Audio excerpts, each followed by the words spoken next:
Realmente há textos que falam por si próprios. E se nós nos detivéssemos um pouco mais no texto, o texto em si iria conduzir-nos para aquilo que precisamos escutar. Este é um desses textos. Mas gostava de vos perguntar, para iniciar, como é que correu a vossa semana? Bem? Mais ou menos? Mais ou menos, Mafalda? Mais ou menos? Nem bem nem mal, ela de alguma forma correu. Não há possibilidade dela não correr. Ela passou, de alguma forma, não tivemos anestesiados, nem. De alguma forma ela passou. Eu entendo ali o Diogo como também o mais ou menos, aquele abanar de cabeça. É? Sim, sim. Não, mas mesmo que quando estamos. Até uma pessoa que esteja em coma, a semana passa. À volta dela. Isso não há. Ela passa sempre. Não há forma dela não passar e ela tem sempre consequências na nossa vida. Se não tiver consequências, significa que ela em si mesma, a vida já é uma consequência porque não estamos em interação com ninguém. Foi difícil? Houve um foi difícil? Foi um gemido que saiu das entranhas. Bem, então tenho que vos dizer, bem, não houve aí nenhum... Bem, correu bem. Estamos a ficar realistas, ou seja, na realidade, nós somos chamados a olhar para o mundo que nos rodeia e temos cuidado quando falamos. Nós, como bons portugueses e aqueles que chegam a nós nas culturas de onde vêm, provavelmente, não sei se é igual, no Brasil, não sei se é igual em Angola, em Cabo Verde, que é... Quando se pergunta a um português... Está tudo bem? Às vezes nem perguntamos, está tudo bem? Nós lançamos logo a resposta. Estamos só à espera de um sim, isto é conversa de circunstância para seguir em frente. Ou então como é que estás? Não, está tudo bem. Ou seja, o tudo bem não significa que está bem nem mal, significa olá, bom dia, como estás? O como estás pode ser apagado, é olá, bom dia. E nós respondemos automaticamente porque é que conversa de circunstância. Mas se nós formos um bocadinho mais sérios, se calhar vamos ter alguma dificuldade em dizer está tudo bem. Se a pergunta foi como é que está tudo bem, como é que lidaste com os teus ídolos esta semana? Tudo bem? Todos conseguiram derrotar os ídolos que têm no coração? Ok. Houve aí nãos fortes. Eu estou com esses nãos fortes. Houve ídolos que ainda a batalha, como dizíamos no Salmo, os dentes ainda não foram partidos. Então... Cuidado, Tânia, tu és educadora. Não leves já a letra a isto. Como lidaram com a desumanização do ser humano que vos entrou pela casa adentro enquanto estavam a almoçar ou a jantar? A semana passada fui almoçar com os meus pais e fomos já almoçar fora e passei todo o almoço a almoçar a ver pessoas a serem mortas na televisão. E a senhora passava com comida, eu já não consigo olhar aquilo, meti-me de costas. E a senhora passava e dizia: olhem para aquela desgraça! Pessoas a morrer à fome e trazia comida para a mesa.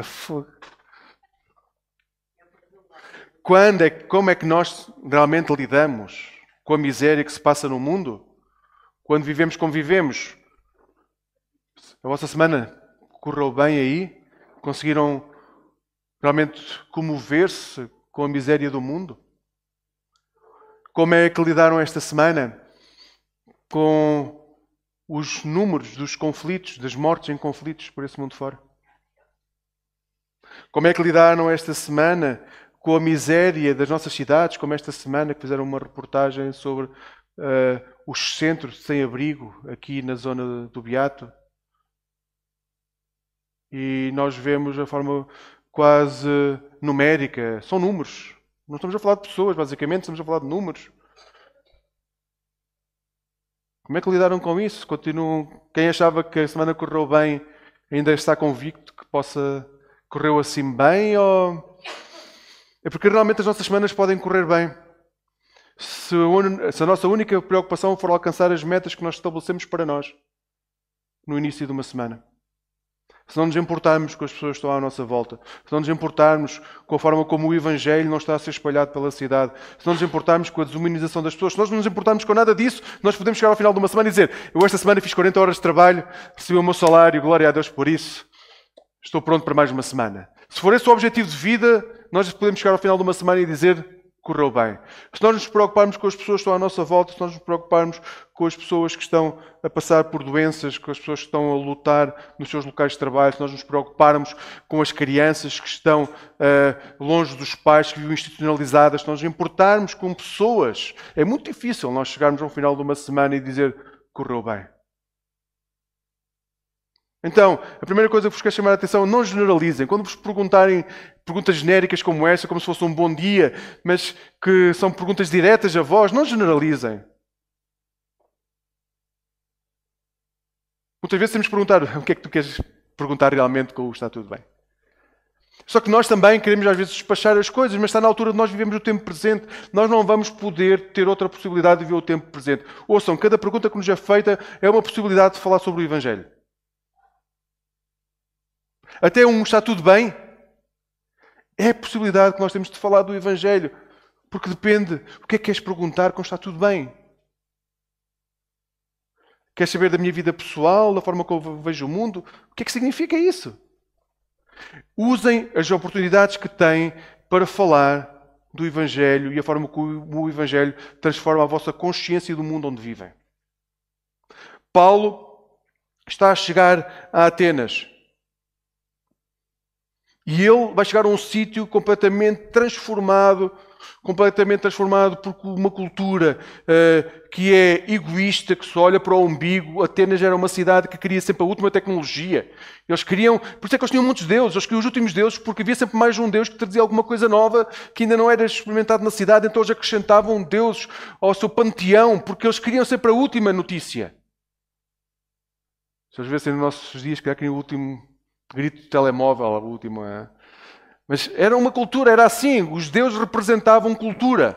E os deuses eram imensos. E Paulo chega àquela cultura e é confrontado com aquilo que está a passar à volta. E ele é confrontado com a miséria humana. E isso comoveu Paulo. Nós comovemos-nos com as nossas cidades. Nós conseguimos chegar a uma cidade como Lisboa e o nosso coração comover-se com aquilo que está a acontecer.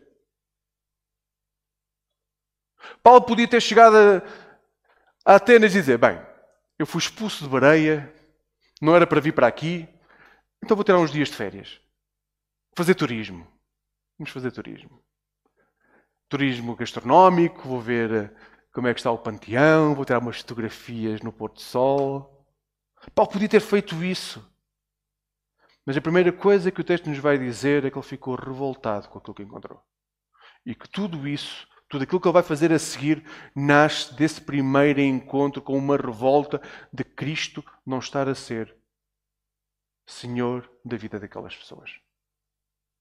Então, com Paulo hoje, quero-vos falar de 5 características de como nós temos que aplicar se queremos alcançar pessoas para Cristo. Eu sei que às vezes queremos que as igrejas encham. O nosso objetivo é encher igrejas. Amigos, o nosso objetivo não é encher igrejas, porque nós podemos encher uma igreja esvaziando outra. O objetivo da igreja não é encher. Nós podemos chegar ali a uma igreja, oferecer 5.000 euros a cada membro de uma igreja qualquer, dizer, olha, se fores para a nossa igreja, damos 5.000 euros de entrada. E enchemos a igreja. O nosso objetivo não é encher a igreja. O nosso objetivo é alcançar pessoas para Jesus. Não é esvaziar outras igrejas, é ir ao mundo e dizer às pessoas que não conhecem Jesus que há um Deus que as ama de tal forma que nós queremos partilhar com elas o caminho que estamos a fazer desse conhecimento. E Paulo vai nos dizer como é que podemos fazer isso. Então, como eu vos dizia, eu acho que todos vocês conhecem pessoas que não foram alcançadas para Jesus. Podem dizer, bem, eu não sei se foi ou não. Na realidade, nós não sabemos. Mas, na dúvida, alcancem outra vez. Então, há 5 características que Paulo nos demonstra neste texto que nos ajudam a colocar em prática aquilo que é a necessidade de alcançar pessoas. E agora preciso que o João volte ali para carregar no botão. É isso. Primeira estratégia. Nós temos de estar lá. Ouçam, não vão alcançar ninguém se vocês não conhecerem as pessoas. Não vão alcançar ninguém se vocês não se envolverem com as pessoas.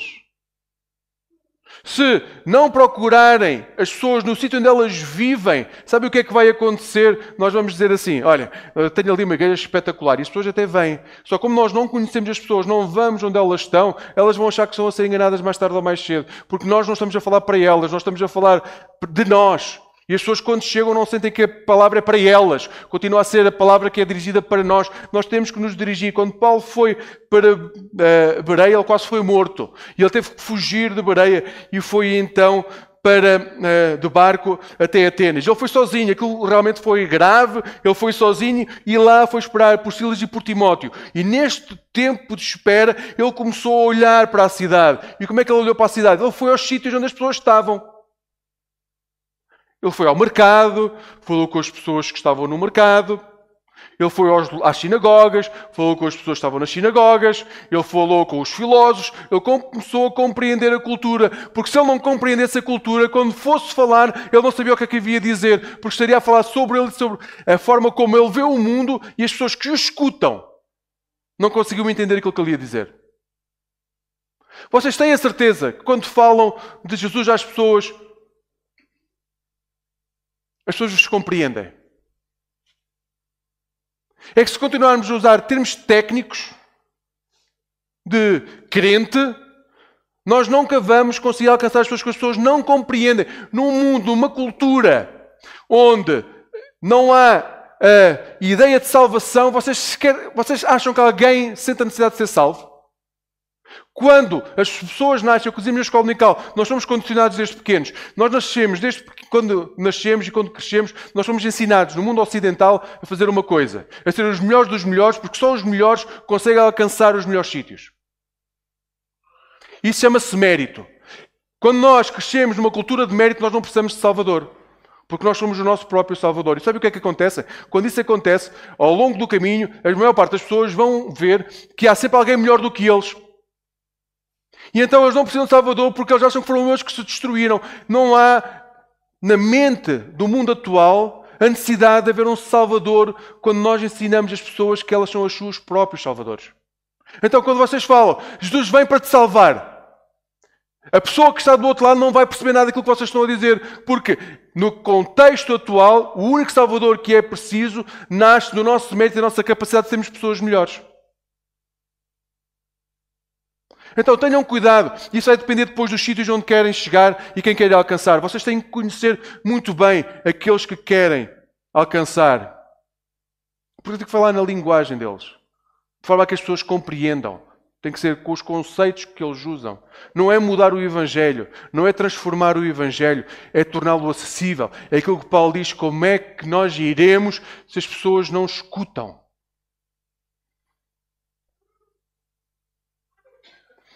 Então a primeira estratégia é estar lá. É estar lá onde as pessoas estão. Querem alcançar alguém no bairro, abrir as portas para que as pessoas entrem não vai ser possível. Nós temos que ir ao bairro. Querem alcançar alguém das vossas famílias? Vocês têm que estar com as pessoas, têm que gastar tempo, investir tempo para que as pessoas sejam salvas. Primeira estratégia, versículo 16, estar lá. Segunda estratégia, estar consciente. Paulo, quando frequentou os locais de culto, versículo 17, quando foi ao mercado, versículo 17, quando foi ao centro de pensamento, versículo 22, ele estava a tornar-se consciente daquilo que eram as lutas das pessoas com quem ele estava, quem ele queria alcançar. Ele tinha que conhecer, estar consciente daquilo que inundava a mente das pessoas. A questão é que quando nós falamos às pessoas sobre fé, nós temos que saber qual é a sua cosmovisão. Se nós não compreendemos a sua cosmovisão, nós vamos estar a falar coisas que eles não conseguem compreender. Então, primeiro estar presente. A segunda coisa é estar consciente da forma como as pessoas pensam. Isto requer tempo. Tenho que vos dizer, e não basta só fazer oração. A oração serve para nós tomarmos consciência que temos que estar lá. Tomar consciência daquilo que está a acontecer. O discernimento não é, na maior parte das vezes, um ditado que recebemos de Deus. Discernimento não é isso. Não é quando Deus nos diz, agora tu vais ter com aquela pessoa e vais lhe dizer isto. Na maior parte das vezes, e isso pode acontecer, mas na maior parte das vezes, discernimento não é isso. Discernimento é a capacidade que temos em, de forma madura e fiel, falar do amor de Jesus às pessoas que estão quebradas. E para isso nós temos que conhecer a forma como elas estão quebradas. Temos que conhecer as suas histórias. Temos que escutar antes de tomar escolhas, antes de escolher do lado que vamos ficar. É que o nosso lado devia ser o lado de Jesus. E o lado de Jesus é alcançar pessoas. É levá-las até a casa do Pai.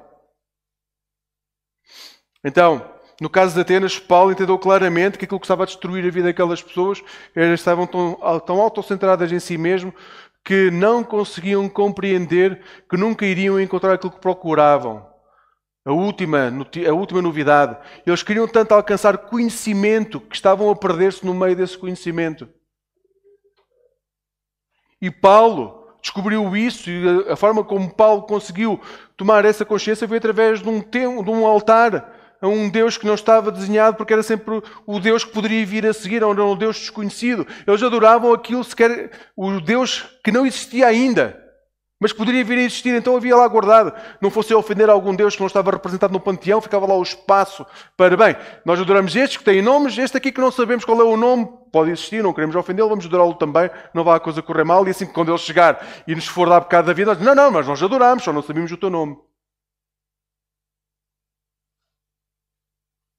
Amigos, nós podemos viver tão consumidos no nosso dia-a-dia em querer alcançar metas que nos esquecemos de onde está Jesus. Nós temos que estar conscientes da vida das pessoas para lhes podermos falar de Jesus. A terceira coisa é estarmos preparados. Então, nós temos que estar onde as pessoas estão. Estando onde as pessoas estão, nós temos que estar conscientes daquilo que as pessoas vivem. Mas depois temos que estar preparados. Nós temos que fazer um trabalho prévio. Nós temos que saber aquilo que vamos anunciar. Nós, quando chegamos ao pé das pessoas, vivemos com elas, compreendemos as suas dores, as suas limitações, os seus quebrantamentos, quando tomamos consciência da vida que elas levaram, da forma como foram condicionadas e às vezes como foram maltratadas e foram abandonadas, tudo isso faz parte do processo, mas nós temos que nos preparar para quando chegar a esse ponto nós conseguimos falar sobre Jesus. E Paulo estava muito bem preparado. Ele fez todo esse processo. Ele chegou a Atenas, ele estava com as pessoas, ele foi aos locais, ele falou com as pessoas. E quando teve a oportunidade, ele falou porque estava preparado para falar. Ele só teve que adaptar aquilo que ia falar com os conceitos que as pessoas que estavam diante dele tinham. E isso requer muita preparação. Paulo preparou-se muito bem. Paulo, quando chega ao Areópago para falar com os filósofos, ele sabia claramente aquilo que queria dizer. Ele não foi lá com falta de preparação. Então, o que diríamos de uma cultura que constrói um altar a um Deus desconhecido? Paulo começou a pensar sobre isso. Como é que nós vamos falar numa cultura que até tem um altar para um Deus desconhecido? O que é que diríamos de uma cultura que é apaixonada pelas últimas tecnologias, pela novidade? O que é que dizemos a uma cultura destas? O que é que diremos a uma cultura onde as pessoas nunca são satisfeitas com o que têm? Paulo colocou estas perguntas e começou a responder antes de chegar ao momento em que falou diretamente no Areópago. Ele foi trabalhando estas perguntas. Quais são as perguntas que tu tens que fazer para alcançar as pessoas que estão à tua volta e que tu queres que conheçam Jesus? Porque, conhecendo as pessoas, há perguntas que são crassas. Pessoas que passam por problemas de relacionamento, separações ou que têm casamentos destruídos, têm um género de perguntas. Pessoas que foram maltratadas, violentadas, têm outro género de perguntas. Pessoas que não conseguem sustentar a família têm perguntas. Quais são as perguntas? Tu tens que responder para quando chegares ao pé das pessoas, pegares no contexto da pessoa e falares de Jesus a partir dessa dor, sofrimento que a pessoa está a viver. A pessoa, para conhecer Jesus, ela vai ter que perceber que tu estás interessada na salvação dela. Não em querer aumentar o número de crentes na igreja. Porque se o objetivo for aumentar o número de crentes na igreja, ela vai achar que o que ela quer o que tu queres é o dinheiro dela. Enquanto se fores um apaixonado e estiveres preocupado com a vida da pessoa, em salvar a pessoa, levá-la para Jesus, para que ela tenha vida eterna, possa ser transformada, ela vai sentir-se acarinhada, mas para isso tens que responder, tendo em conta aquilo que ela está a viver. Foi isso que Jesus fez, quando se encontrava com as pessoas. Ele pegava na realidade da pessoa e mostrava-lhe como é que Jesus podia fazer diferença na realidade dela. Conheçam as pessoas e preparem-se para falar de Jesus. Agora, isto também é um desafio para cada um de nós. Quais são os deuses que tu estás a gerar no teu coração e que não te permitem fazer isso? Ou seja, nós às vezes vamos ter com as pessoas e não fazemos isso porque estamos a lutar com deuses interiores. Então, muitas vezes estamos mais preocupados em dar resposta às nossas preocupações na vida do outro, porque há coisas que são muito parecidas. Então, como os ídolos são muito parecidos, eu vou falar basicamente aquilo que eu acho e que eu sei que eu tenho de viver, mas uma vez que a pessoa está a viver alguma coisa muito parecida, eu vou depositar no outro aquilo que é a minha dificuldade. Quais são as lutas que estás a viver para quando estiveres a falar com outros, não fazeres uma imagem, um espelho, depositando no outro aquilo que é na realidade um problema que tu tens de trabalhar tu com Deus. O que é que tu adoras? O que é que adoras? Que ofertas é que estás a depositar num templo que não é o templo de Deus?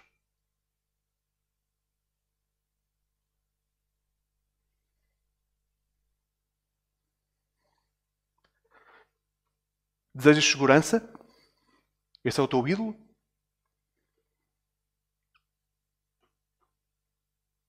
Deus está subjugado à tua necessidade de segurança quando vais falar com as pessoas sobre Jesus? Às vezes temos tanto medo de ser maltratados que colocamos a nossa segurança à frente do desejo de servir a Deus. Não, eu não vou falar com aquela pessoa porque ela é muito diferente de mim, ou não vou àquele bairro porque o bairro é muito complicado, ou não falo com aquela pessoa com quem me estou a cruzar porque ela parece que é violenta. Se nós colocamos o nosso desejo de segurança à frente do desejo de servir Deus, amigos, tenho que vos dizer, já temos aí um ídolo. Ídolo é tudo aquilo que nos impede de fazer a vontade de Deus, que é colocado à frente de Deus na nossa vida. Mas pode não ser segurança. Pode ser conforto. Nós estamos tão confortáveis que não queremos abandonar o nosso género de vida para alcançar e para chegar onde Deus quer que nós estejamos. Qual é o teu ídolo? O pastor Tim Keller, se não sabem a resposta, não sabem qual é o meu ídolo. O pastor Tim Keller dava um bom teste para identificarmos o nosso ídolo. Ele dizia basicamente que, como os nossos ídolos são aquilo que nos dá um sentimento de conforto, então, o melhor para identificar se temos um ídolo ou não são os nossos pesadelos. O que é que nos gera medo? Porque se nos gera medo, é porque não está totalmente. Nós não depositamos isso totalmente nas mãos de Deus e não confiamos que Deus é soberano sobre os nossos medos. E quando colocamos as coisas deste ponto de vista, nós na realidade podemos ter muito mais ídolos do que aqueles que imaginamos. A nossa saúde pode ser um ídolo. Os nossos filhos podem ser um ídolo. O nosso trabalho pode ser um ídolo. Se nós mostramos medo, bem, a nossa casa, vocês na semana passada ouviram a história, pode ser um ídolo. E foi. Durante um tempo foi. Porque se nós temos medo de perder e isso torna um pesadelo, isso nos condiciona, é porque nós não depositamos isso em Deus. E isso torna-se um ídolo porquê? Porque está no mesmo patamar de Deus. Nós não acreditamos que Deus pode resolver isso. Ou que o que há de vir daí vai ser debaixo do cuidado de Deus. Isto é tremendo, porque quando olhamos assim para a nossa vida, eu tenho que vos dizer, provavelmente temos mais ídolos do que aqueles que imaginamos. Então está na altura de pensarmos realmente quais são os ídolos que tomam conta da nossa vida e que não nos permitem falar de Deus. E é muito simples, amigos. Vocês têm paixão quando falam de Jesus a alguém? Sentem necessidade de dizer, uau, tenho que falar de Jesus. Se não têm essa paixão, se não têm esse desejo, Podem dizer assim, mas há muito trabalho, estou cheio de coisas, a minha vida está caótica, isto está de pernas para o ar. Amigos, olhem para a vida de Paulo, amigos. Dos apóstolos, olhem para os primeiros cristãos. Se falta essa alegria, esse regozijo de falar de Jesus, há ídolos que estão a entorpecer a nossa fé, a nossa vida espiritual. Que nós ainda não conseguimos identificar e por isso continuamos na luta. Quarta coisa, estratégia para alcançar as pessoas. Importa-te com as pessoas, já falámos sobre isso. Paulo chega a Atenas, vê uma cidade cheia de ídolos por todo o lado e ele importa-se com as pessoas. Ele é apaixonado pelo Evangelho.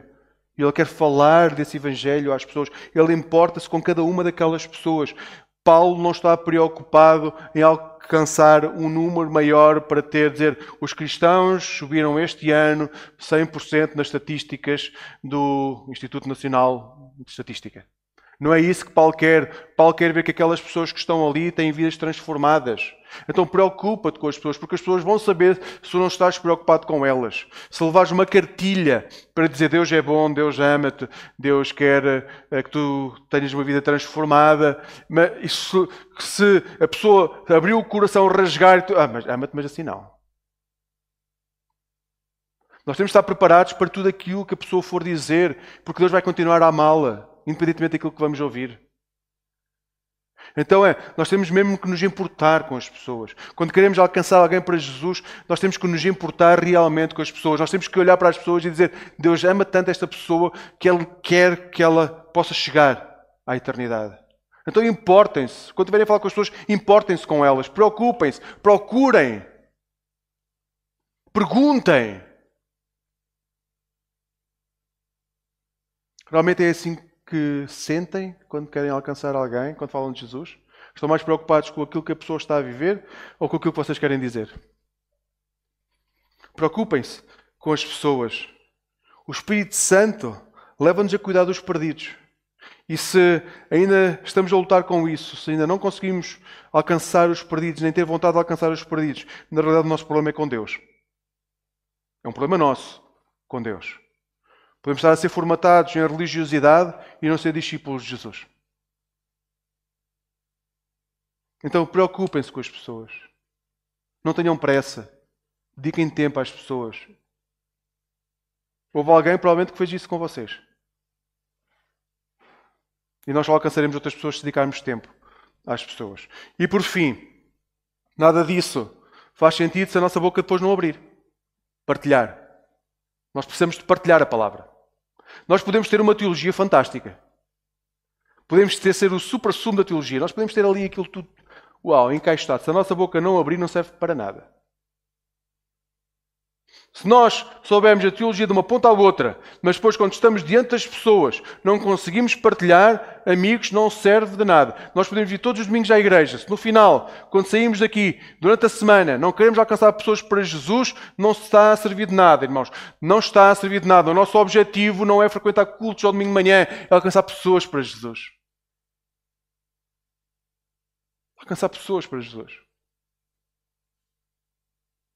E pode ser a nossa vizinha de 70 anos, 80 anos, que não sai de casa.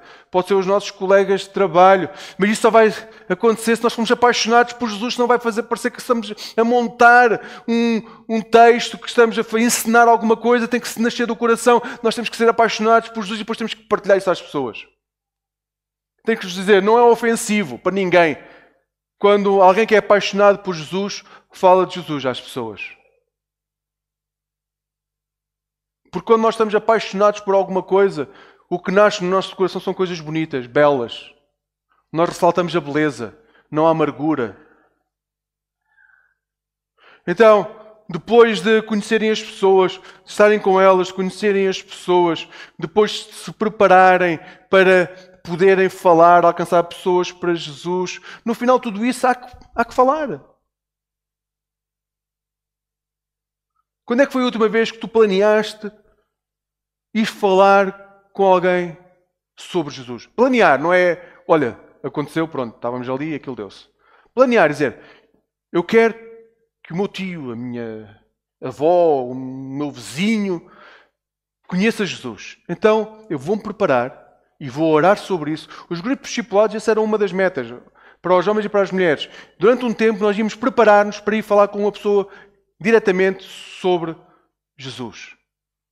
Havia um tempo de preparação, tem que haver tempo de preparação, um tempo onde somos inspirados pelo Espírito Santo, depois aproximamos-nos da pessoa, o que estamos a dizer hoje, aproximamos da pessoa, conhecemos a sua história, conhecemos o que ela está a viver e depois quando vemos a abertura, falamos de Jesus. Quando foi a última vez que fizeste isso? O que é que Jesus nos chamou a ser? Seus discípulos. Qual é o mandamento que Ele tem para nós? Ide por todo o mundo a anunciar o Evangelho.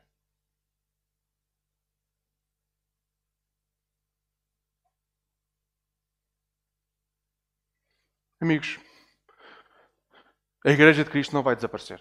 Ele é de Cristo. Mas há pessoas que podem não escutar o Evangelho porque a nossa boca fechou.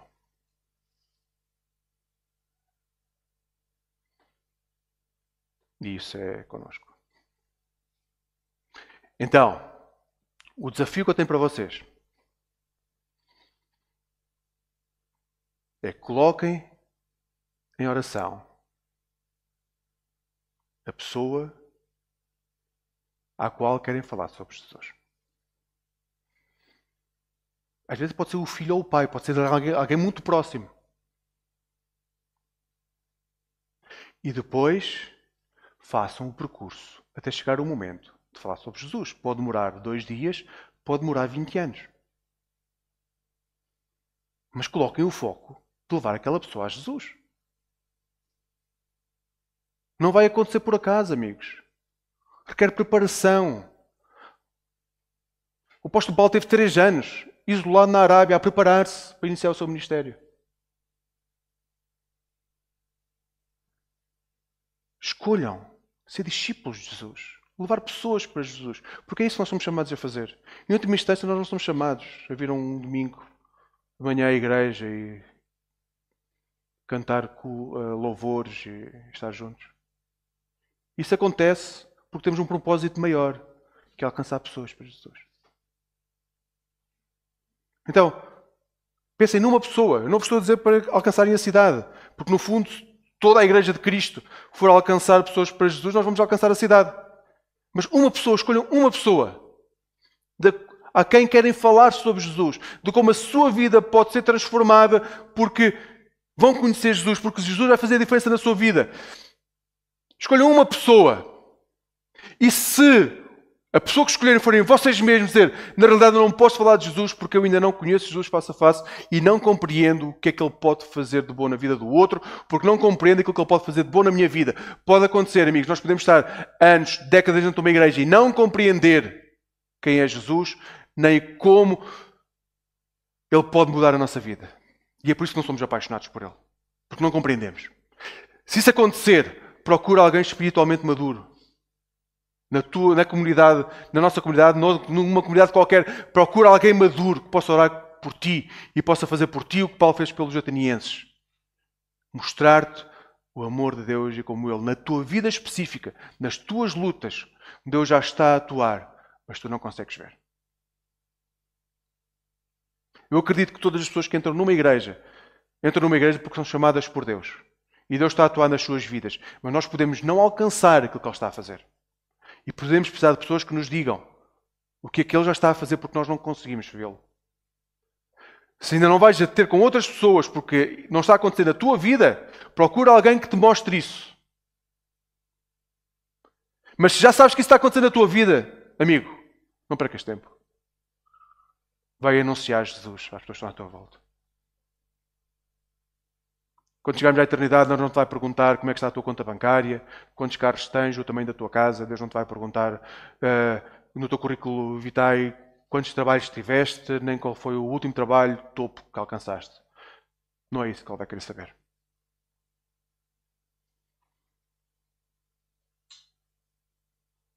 Ele vai perguntar-te: filho, vamos ali para o banquete? Traz alguém contigo?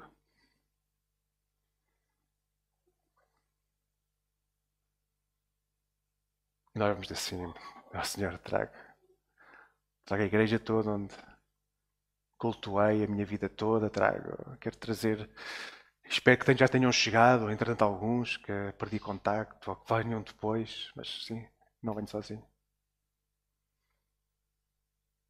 Eu tenho que vos dizer, todos vocês conhecem pessoas que vão lá estar, porque já partiram ou porque vão partir depois de vocês.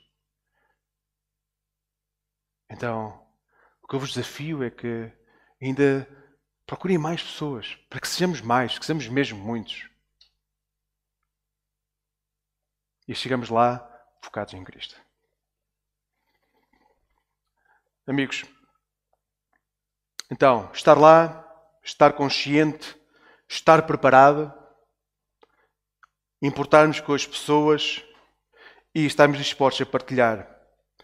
O Tolkien, nós falávamos do C.S. Lewis e na no desafio que ele e o Tolkien tiveram sobre trilogias. Tolkien sugeria que a melhor maneira de uma história terminar, ou seja, a melhor forma de uma história escrita terminar, era através da eucatástrofe. O que é isto? É uma resolução repentina e favorável de eventos. Os eventos começavam a vir uns atrás dos outros e cresciam de tal forma que depois vinha ao final feliz. Que seja assim, amigos, na vossa vida. Que vocês comecem a produzir eventos extraordinários.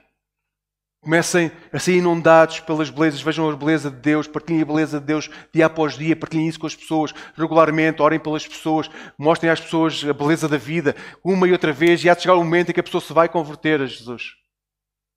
Porque é a beleza encarnada, o expoente máximo daquilo que podemos viver.